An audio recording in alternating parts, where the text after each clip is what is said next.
Потом, да, я что хочу сейчас сказать. А вот эти вот отдают школы строим, там, допустим, это, школы, больницы строят, там строители. Это смета заложена, зарплата их заложена в смете. А кто это эти 200, эти 140 тысяч, там, сколько они там рисуют, кто его знает? Наверняка большие зарплаты, они доходят до этого каменщика, до этого штукатура.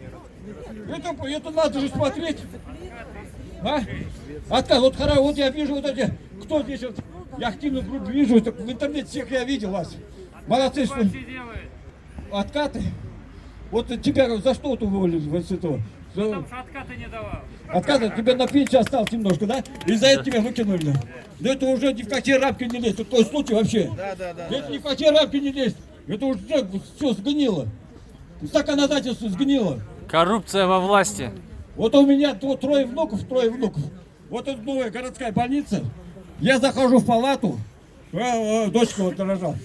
Да, 4, 3 кесарево сечения, из 4 режет всех подряд. У них какая-то доплата за кесарево сечение. А кесарево сейчас и дочки сделают кесарево сечение. И мы мучимся последствия кесарево сечения, сколько от младенцев. И он испуганный рождается вот так. И вот последствия, до сих пор мы лечим. Вот 2 года. Это вот эту медицину у нас тоже ни в какие рамки, да. Там такой бардак. И еще я хочу сказать, до года платит детский пособие 11 тысяч. А что после года пойдет? В садик, что ли? Казахстанский Қайдан детский келдіңдер садик. жігіттер? Қайдан Ну, келдіңдер? такие они быстро развиваются. Интернеттен Ну да. А? Путин сделал 3 года. Көріп алып Платит келдіңдер? 60 тысяч. 11 тысяч. Президентті стоит. қолдайсыңдар ма? 11 тысяч. Первый ребенок, второй Өзгерткенін ребенок. қалаймыз. Неважно. Бәрін. Ну, Продолжайте реформу. Правительство, которое не поддержит. Материнство и детство. Такое Студент правительство Синерма? не нужно. Студент Синерма? Самый дорогой он не поддерживает. Это ни в какие... Қайда оқисың? Государство. Қайда? Такое правительство, зачем это нужно? Схи? Пожалуйста, все. Ахмед. Студентсің ба? Сен жазда келдің ғой тоже, да? А что значит продолжайте реформы? Поддерживаете реформы? Президента? Нет, не президент, реформы. А какие он сделал реформы? Ну, реформы для народа. Какие? Президент кім бізде? Тоқаев. Тоқаев? Вы сами сюда пришли? А қайдан білдіңіз, что будет? Инстаграм. А чей Инстаграм? Уральск. Уральский?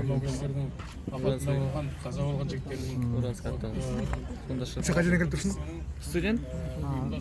Қандай реформа продолжать соны мен сұрайыншы? Айтшы. Реформа, сен қандай реформасын айтшы, істеген халыққа, біздің халыққа қандай реформа істеген айтшы маған. Сосын продолжай деп айтарсың. Айтшы. Қандай реформа саған ұнайды мынау президент істеген? Қай президент айтып тұрсың? Мысалы Тоқаев па? Ол қандай реформа істеді айтшы. талап жетеді, міндетті түрде жетеді деп ойлаймыз. Мен қоғам қайраткерімін. Қоғам бірлестігінде, қоғамдық бірлестікте 30 жылдың үстіндеймін. Бар, анау жақында анда барып бесігатын алып келді. Ойларыңызда өзімде ойымды айтайын деп келдім. Өзім оқуын құрып тұрсың ба не? Это уже лишнее. Каждый здесь этот сам по себе. Ну просто вы не провокаторы, жігіттер?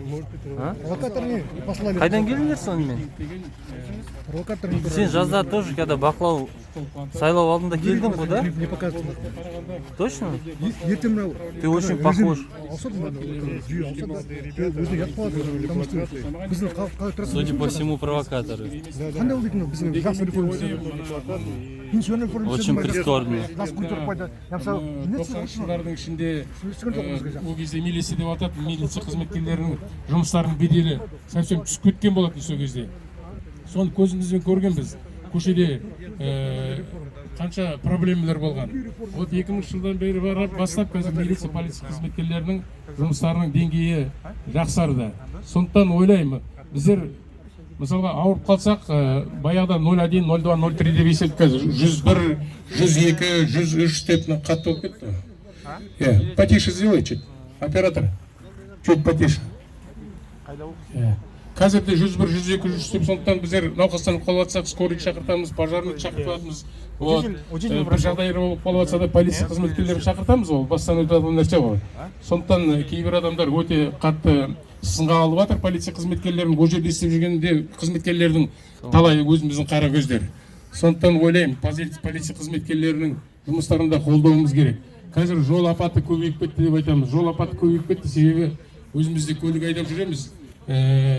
Ана скоростьті көбейтіп жіберіп жатамыз. Адамды қағып кетіп жатады. Жолдан өткен адамдар да кішкене өткенде мектептен бастап үйретеді, солға қараса өтіп қалады, оңға қарап сөйтіп бір-бірімізге көмектеспесек, ол жұмыс тоқтамайды деп ойлаймын. Сондықтан адамның өлімі көбейіп кетті деп айтып жатсыздар. Сондықтан полиция қызметкерлерін дегенмен сонда да қолдауымыз керек. Жұмыстары өзгерсін, бағыты келсін. Халыққа қызмет ету керек. Тыңдағандарыңызға рахмет. Рахмет сізге. Қазір сөз Төреш Бітілекке береді, дайындалып отырады. Инжалиев Данияр. Хочу воспользоваться такой площадкой и сказать несколько слов, так как здесь не отбирают микрофоны, как было вот несколько дней назад, когда мы были на общественных слушаниях по поводу протеста города насчет строительства моста.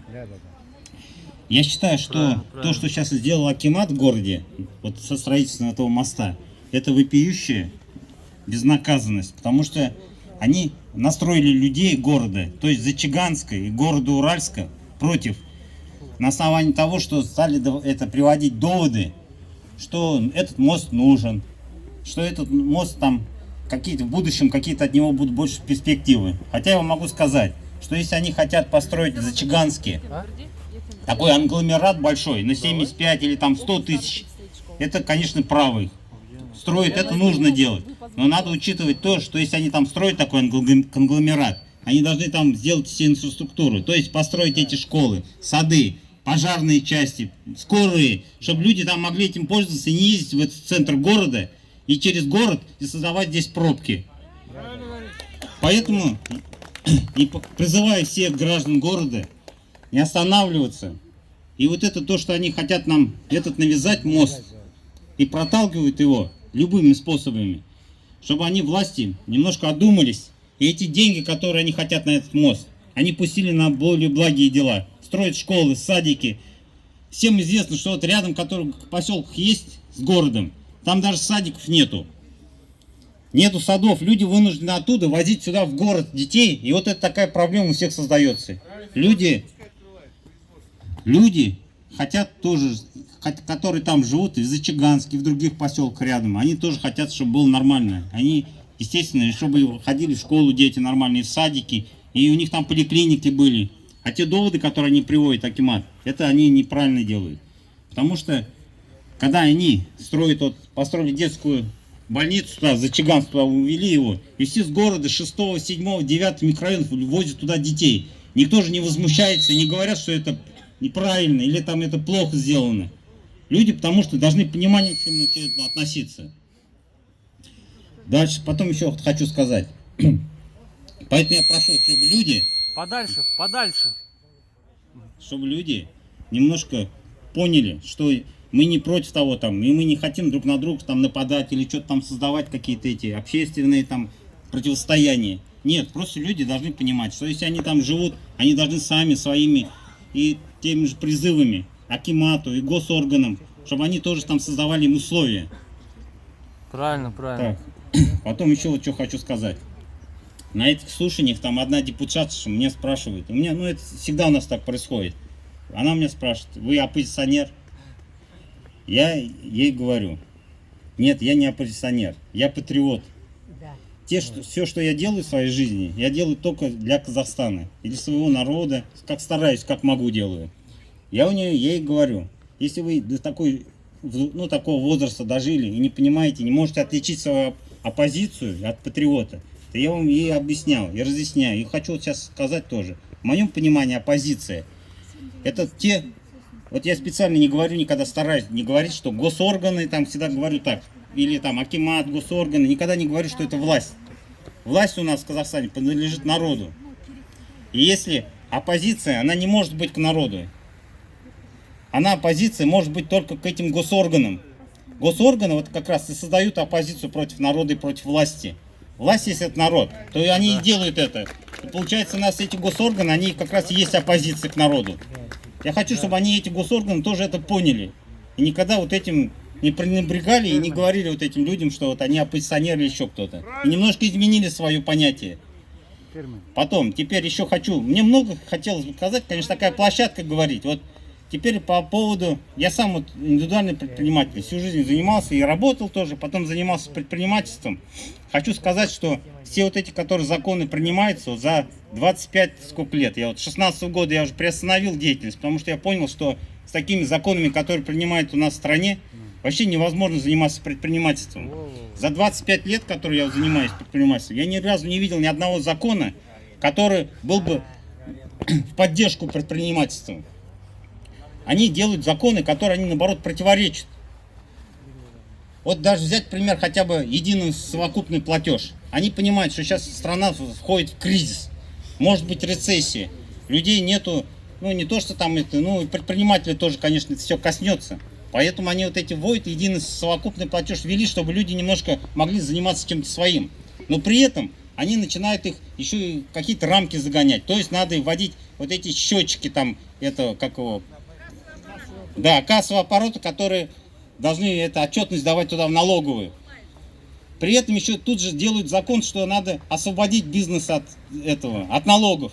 Но тогда получается, они сами себе противоречат. Ну как может так быть единый платеж, например, совокупный, при этом еще заставить его, чтобы он был у него кассовый аппарат?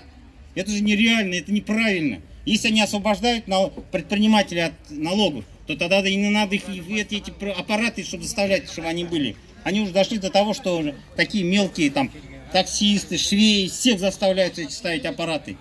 Надо, чтобы государство немножко поняло, что предприниматели, они должны сами добровольно, у них должно быть свое понятие, они должны сами добровольно идти делать налоги. К этому надо призывать предпринимателей, в это в них воспитывать, а не так, что за какими-то там законами их в эти рамки загонять. Так, потом еще хотел бы сказать по поводу, ну, в принципе, я все там, здесь много чего люди говорили, конечно, всем, вот тоже хочу сказать, мало такие дают площадок, и чтобы, конечно, госорганы побольше давали, здесь нет ничего такого. Они должны прекрасно понимать, что люди не против, люди, наоборот, за. И все, что вот эти, которые решаются, эти проблемы, которые есть с тарифами, со всеми, это вот как раз выходит не от того, что там, а вот как раз от госоргана, что у них неправильное управление. Ну, бензин, я так хочу сказать, да, бензин знает, это такая, знаете, сущность, что оно может, оно и будет, и непонятно, когда это все может, оно все в любом случае произойдет. Но вот самое важное у нас сейчас, вот, чтобы вот эти деньги, чтобы власть поняла, что нужды людей не в том, что там какие-то там мосты облачные или еще что-то строить, а вот именно сделать то, что нужно людям. Производство, школы, сады, больницы, скорые, вон, которые эти машины у них там ездят, они через каждую ломаются. Вот это надо все вот это покупать и им предоставлять. Спасибо. Рахмет. Сөз келесі Инжиғалиев Даниярға беріледі. Дайындалып отырады Мұстағалиев Ерболат. Ассаламу алейкум, қазақ елі. Барлықтарыңыз енді мұнда қош келдіңіздер. Бізде енді бірлік болмай, тірлік болмай дейді. Қазақ атамыз барлықтарының басыңыздарыңызды қосып, мына жерде ұйымдастырып жатқан шараға әркім өз ойын айту үшін келді. Билікке наразылығын айту үшін тікелей. Енді халық алаңға биліктен әділетсіздік көрген себептен шығады, ол еріккеннен шықпайды алаңға.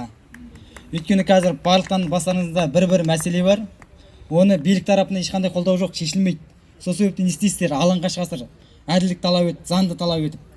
Сол себептен мына жерде мен қозғап кететін бір өзекті бір мәселе бар. Бағанада оны қозғап кетті, қайтадан соны қозғағым келіп отыр. Мына АСП жөнінде көп балалы аналарға берілетін ақша. Енді ол біздің, сіздің, халықтың бюджеттен бөлінген ақша. Оны президенттер бөліп отқан жоқ, Назарбаев та Тоқаев та, ол қалтасына төлеп отқан жоқ. Немесе біз, сіз барып төлеп отқан жоқ қалтадан. Ол халықтың, жалпы халықтың бюджеттен бөлінген ақшадан беріліп отқан қаражат қарастырылып. Алайда соны жоғарыда отырғандар қазір төменгі тапта айтатын болсақ, мына әкімнен бастап жоғарыда министр депутаттардың өздері соны талан-таражға салып отыр. Болашақ ұрпақтан басталады. Жалғыз басты аналар мен жағдай көп, жағдай жоқ көпбасты отбасыларға біз қазірден бастап жағдайын жасамасақ, келер ұрпаққа біз қандай үлгі өнеге көрсетеміз? Мына АСП дейтін байдан қайтқан қыз сияқты бір жыр болды, ашығын айтқанда. Не бере ма, не бермей ма, нақты тоқ өтерін айтсын да халықты. Әуре сарсаңға салмай. Мына жерде берді халыққа 21 мың теңге сайлау боларды халықтың үнін өшіру үшін, яғни 5 нәресте өртке оранып өлген кезден кейін берілген нәрсе. Одан кейін шығарды, мынандай заң шығарып қойды. Кімнің үйінде бір тауық бар, жұмыртқасы 50 теңгеден. Ол адам алмайды АСП. Кімнің үйінде бір шыбыш бар, ешкі бар, сол 30 мың теңге. Жағдай бар, алынбайды. Ал біздің жағдайымыз бір ешкі, бір жұмыртқамен өлшенген жерде, ода түсінікті де біз қайда кетіп жатқанымыз. Біз сонау СССР кезіндегі құлдырауға дейін кетіп жатырық. Қазір біздің экономикамыз 90 жылдардан төмен, жоғары деңгейде емес. Ал 90 жылдар экономика бізден қазіргі кезден 10 есе көп болды да. Жаңағы жоғары көрсеткіш. Ал біз сол 10 есе көрсеткішке біз қазір жете алмай отырық. Жетпейтін себебіміз жоғарыдан бөлінген қаражат халыққа тиімді жеткізілмейді. Яғни жол, әртүрлі салаға бөлінген ақша қалтаға етеді, яғни сыбайлас жемқорлық. Мына жерде өзінің жаңа бір АСП-ның шаруасымен жүрік, бір кісілердің. Сол кезде Казталов ауданының әкімшілігіне тікелей сұрақ қойғанда бұл кісінің АСП-сы, яғни оның үйі жоқ, баласы бар. Үйі жоқ адам қайда барып прописка отырады? Бір тума туысқанның жамағайының барып үйіне барып прописка отырады. Ол кісілердің жаңа үйінде ешкім тұрмайды, бірақ екі кісі пропискада бар да, Домовойда. Сол екі кісіге бұрын осы қазір қалалық әкім, біздің әкім Абат Шыныбеков өзі АСП бекітіп кеткен болатын, Казталов ауданы әкім болып тұрған кезде. Ол кеткеннен Құсайынов Мерлан деген оған іс қозғап жатыр да, Машинский движение алаяқ бойынша оған дейтін тағылған айып 100 мың теңге қаражат жетті дейді да. Ойлап көріңіз, 100 мың теңге ақшаны мен қалай жеймін, өзі беріп отыр. Миллиардтап жеген депутат, министр, әкімдер сонда олардікі қылмыс еместі, небәрі 100 мың теңге жеген бюджеттен жаңағы өздерінің есебіне берілген ақша ол дейтін сыбайлас жаңа алаяқтық іс бойынша іс қозғап жатыр. Сонда біздің үкімет ақымақ па, жоқ үкіметті халық ақымақ па? Кім ақымақ қылып отыр мына жерде, ашығын айтқанда? Ал мына жерде биліктегілер қазір халықты нақты ақымақ қылып отыр да. Мына жерде жаңағы айта кететін АСП жөнінде балдардың жағдайы жаңа 20 мың теңгемен өлшенді, берілді, бекітілді заң бойынша. Бірақ кейін қазір дауыс шығып жатыр. Көп жерде жағдай жоқ отбасылар АСП-дан айырылып жатыр. Олар тиісті алуға, олардың үйі жоқ, балдары бар, жағдай жоқ, не жұмысы жоқ. Не жұмыс сұраса жұмыс бермейді, не АСП-сын бермейді да, не үйін бермейді. Ал біреуінің үйіне отырса, жаңағыдай ол кісінің жағдай бар, сен кім боласың, туысқан боласың ба дейді. Ладно, біреуінің үйіне отырмасын, үкімет үй берсін соларға, отырғызсын өздері. И сосын АСП-сын берсін да, жыр қылатын болса. Және болашақ ұрпақтан басталады дейді. Ал біз өз болашағымызды, ұрпағымызды дұрыс тәрбиелемесек, олардың жағдайын жасамасақ, қол ұшын бермесек, сонда біз қандай ұрпақ тәрбиелейміз? Ал сонда ертеңгі біздің еліміздің тұғырын ұстап қалады сол ұрпақ, сол болашақ. Ал сол балдарға бөлінген қаражатты жырғылып отқан әкімдерде, депутаттарда есі жоқ ау деймін сол. Или біліп тұрып әдейі істей ма? Жоқ әлде действительно олар оқымаған ақымақтар ма деп ойлаймын да. Ондай адамдар қызметтен кетсін, халықты әуре сартаңға салып отқан. Олар дейтін міндеттері халықпен тікелей тығыз қарым-қатынас жасау, халықтың жағдайын жасау. Ол дейтін ол жерде бір адам мүддесіне отырған жоқ, ол бүткіл халықтың атынан отырған нәрсе. Халықтың жағдайын жасауға тиісті. Сол себептен айтарым әкімдерге АСП-ны жырғылмай тиісті адамдарға берсін да. Мәселен Казталов ауданында 260 адам АСП алады. 260 адам. Жағдай жоқ төмен отбасы тіркелген. Соның 60 адамның жағдайы бар, шаруашылықтары бар. Қонақ үйі де бар, ресторан да бар, кафесі де бар. Олар не себепті алып отыр? Оларды барлығы бар. Ал солардың кесірі ол дейтін жағдай жоқ төмен отбасыға әсер етіп отыр. Оларға дым делмейді, байларға.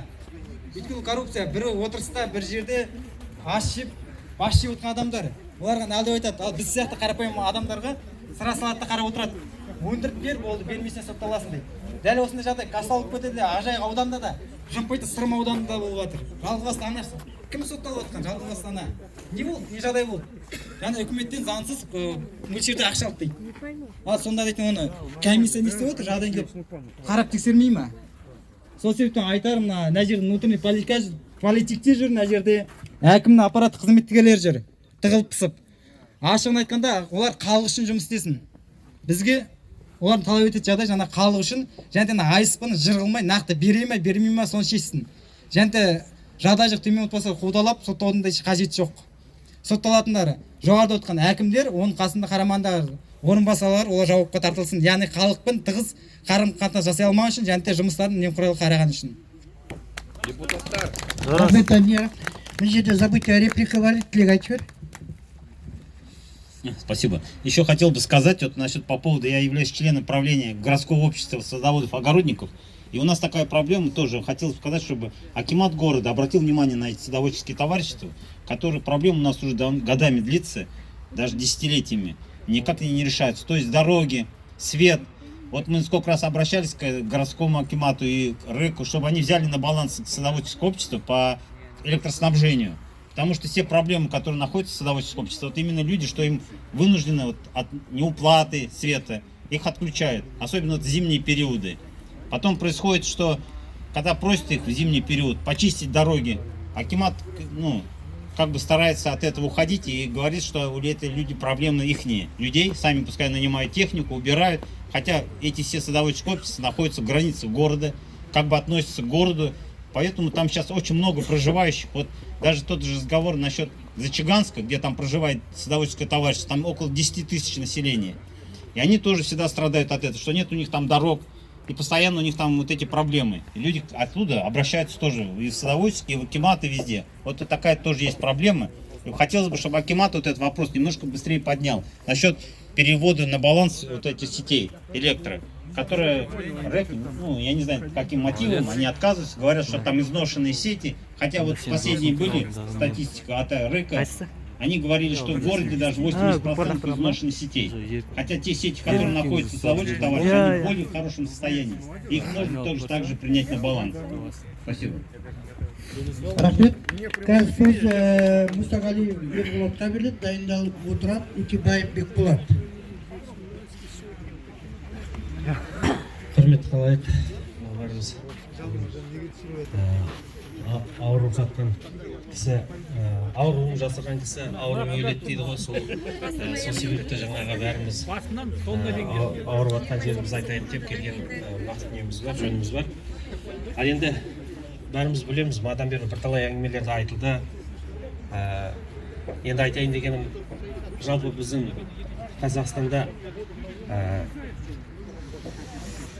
шыны керек халықтың жағдайымен емес, орысша айтқанда показухамен айналысып кетті. Соның себебінен біздің жағдайымыз осындай деңгейге жетіп отыр. Жаңағы оның біріншісі жаңағы мынау елге керегі жоқ, бізге пайдасы түрлі саммиттермен эксполарды өткізіп жатыр. Сондай қыруар қаражат, мысалы халықтың қалтасына түсіп, Козелді жүрдім, алдымен мен ақпеттен козел жүрдім, онда сол осы жақта дейді, тауым өзім соны қадет болған. Интервью аламын. Бұл шешімдерді қабылдап жатқан адамдар, ол халықтың арасынан шыққан адамдар емес, олар басқа өмірде сүріп жатқан адамдар сияқты. Неге десеңіз, осынша халықтың проблемасын бәрін ысырып қойып, жаңағы экспо өткізіп, я болмаса мына жаққа жоқ елді мекен жерге 11 миллиардқа жаңағыдай үй саламыз, мост саламыз деген, ол тіпті бір адамның басына сыймайтын бір нәрсе. Енді сол айтайын дегенім қысқаша. Енді жаңағы өзіміз нанды елде тұрып, нан қымбаттайды жыл сайын. Мұнайлы елде тұрып, бензин қымбаттайды. Оның бәрі уже халықтың бәрі уже шыдамы таусылды. Енді одан былай қарай ойлаймын, жаңағы әр адам өзінің ойын толық қорықпай елдің алдына шығып айтуға шығады деп есептеймін. Енді қысқаша айтайын дегенім осы. Рахмет. Енді Утебаев Бекболат сөйлейді. Басқа сөйлейтін жоқ болса, осыдан кейін аяқтайықта қалай қарайсыздар? Резолюция қабылдап. Извините, я буду говорить на русском языке. Уважаемый президент Республики Казахстан, вы создали программу по списанию кредитных задолженностей. Люди, попавшие в трудную жизненную ситуацию. Но ваша программа не действует. Потому что по этой программе прошли только одни крутые, блатные и имеющие связи. А кто действительно попал в трудную жизненную ситуацию, в этот список не попали. Пример тому я. Утебаев Бекболат Хамидович, проживая в городе Уральск, по улице Демократическая, 6. Я попал. Я брал кредиты ни разу. Несколько раз брал кредиты, вернее. Вовремя, мало того, что я платил ежемесячные платежи вовремя, я их досрочно гасил даже. Ну, сейчас я кредиты попал, взял кредит, чтобы на лечение. Потом я второй кредит брал на оплату учебы в институте дочери. Думал, выздоровлю, погашу кредит. Но жизнь, здоровье мое, болезнь моя прогрессирует, пришла в тяжелую форму. И я потерял здоровье и имею справку, что я утратил трудоспособности. Обращался в департамент труда соцзащиты несколько раз. Обращался в ЗАГС 2 раза по корректировке. Но нигде мне внятно не ответили, почему я не попал в список по списанию кредитных задолженностей. Уже год с лишним я не работаю, потому что мне здоровье не позволяет работать. Уважаемый президент, ответьте, пожалуйста, почему так происходит? Почему здесь справедливость, скажите? Почему приближенные и по связи могут попасть в список, а простой народ, который действительно нуждается в этом списании кредитной задолженности, не может попасть в этот список? Теперь объясните, сейчас мне дали это пособие в размере 30 тысяч ежемесячно по утрате трудоспособности. Теперь как мне прожить на них? И платить, гасить кредит, покупать на эти же деньги лекарства, и сейчас зима наступила, отопление, за газ платить, за воду, скромные услуги.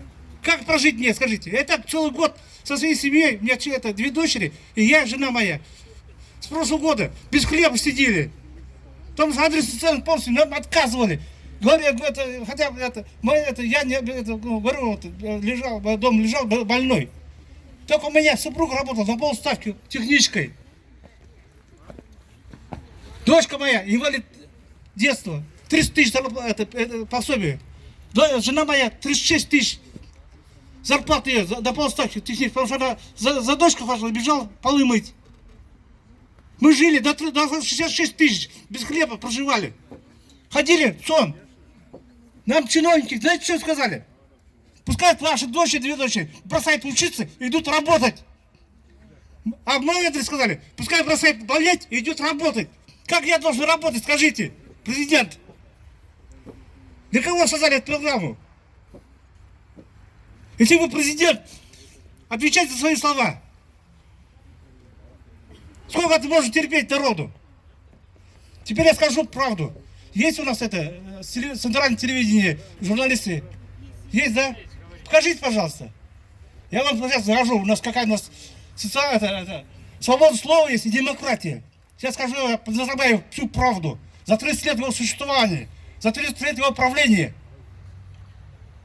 Он говорит, если бы не я, Назарбаев говорит так, его слова, не было бы школ, ни садик. То есть он хочет сказать, что мы сейчас жили в пещерном веке, что ли? Это его за вся заслуга? Извините, Назарбаев, вы ошибаетесь. А? Он не президент. Я по теме говорю, я про тему сказал. А теперь я про Назарбаева правду говорю. Уже меня уже. Он не президент.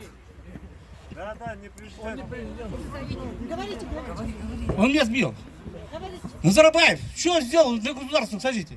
Вот во время, когда в 90-х годах произошел развал Советского Союза, произошел. Мы должны обращаться Он- к правильно. Он нас бросил. Увез свою, перевел столицу с Алматы в этот Целиноград. Построил полгорода. Взял кредит в Китае. Кредит повесил на весь Казахстан. И все, вся наша заслуга. Это первое. Второе. Когда народ нуждался, действительно, произошел развал Советского Союза. Народ нуждался в помощи. Колхозы, совхозы. В то время, в каждом колхозе, было не менее 5 миллионов голов скота. Это были коровы, бараны, овцы, лошади, верблюды. А сейчас, благодаря Назарбаеву, все развалилось. Он все развалил, весь Казахстан, все совхозы развалил. Заводы, предприятия, которые у нас в городе есть, тоже все стоят, бездействуют. Все развалил. Это вся его заслуга. А теперь предлагает каждому взять по 2 коровы своего банка в кредит. Так? Женщинам многодетным требуют разрешение брать на рождение ребенка у него. Позор! Подожди. А теперь еще ты это просишь, чтобы самозанятые люди, кто не работает, числились самозанятые и платили налоги. Раз у него требует, раз он требует, чтобы у него брали разрешение, микрофон отключили, разрешение на рождение ребенка, значит не надо требовать с народа и налоги.